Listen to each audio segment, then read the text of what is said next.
Quand ils étaient enfants, un garçon a détruit la vie d'une fille juste pour faire rire ses amis. Ces appareils que t'as dans les oreilles, ils te permettent vraiment d'entendre? Ouais, non. Alors, à quoi ça ressemble? Je peux voir vite fait? Burk, c'est quoi ce truc? Oh, c'est dégoûtant. Ah! Des années plus tard, il va essayer de réparer ce qu'il a brisé. Dans une école primaire, une nouvelle élève arrive. Elle s'appelle Choco. Elle est sourde.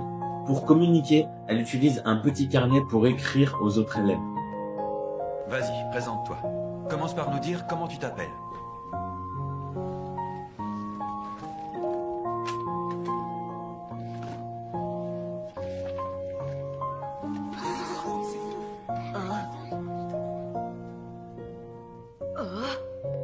Au début, les enfants sont curieux, mais très vite, certains commencent à se moquer d'elle. Et celui qui lance les moqueries, c'est Shoya. Shoya veut être populaire, il veut faire rire ses amis. Alors il commence à harceler Choco. Au soleil, couchant. On est mal barré pour le concours de chant cette année. Arrête d'être au timbre.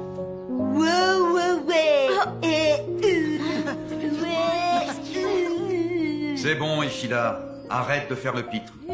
Les moqueries deviennent de plus en plus violentes jusqu'à que Choco change d'école. Pourquoi Shoya a fait ça? Souvent, quand on veut être accepté par un groupe, on imite ce que fait le groupe, même si c'est mal. Ça s'appelle le biais de conformité sociale. Mais après le départ de Choco, tout change. Les élèves accusent Shoya. Et il devient à son tour rejeté par tous les groupes. Il grandit seul, rempli de culpabilité, incapable d'oublier ce qu'il a fait. Pourquoi tu avais décidé de te suicider hier? Disons que c'était un mélange de plein de raisons différentes. Le premier jour du collège, Shimada a retourné tous les élèves contre moi. Tu vois ce mec là-bas? Il s'appelle Shoya Ishida. Tu ferais mieux de l'éviter. C'est une petite brute. Très rapidement, je me suis retrouvé tout seul. Des années plus tard, Shoya décide de retrouver Choco. Pas pour redevenir son ami, mais pour s'excuser. Enfin, il essaie de réparer ses erreurs. Le film raconte une chose très forte. Le harcèlement détruit la victime, mais il détruit aussi celui qui l'a fait quand il réalise ce qu'il a causé. Est-ce que je devrais retourner voir Nishimiya?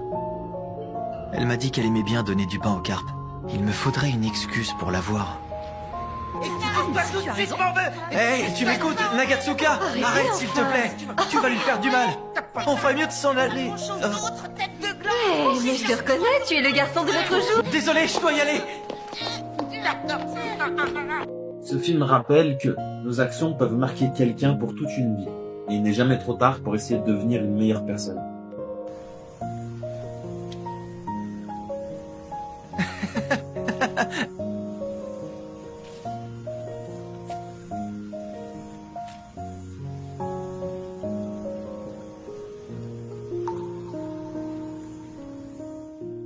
Si tu veux comprendre ton cerveau, abonne-toi. Un jour un biais, un jour un paradoxe.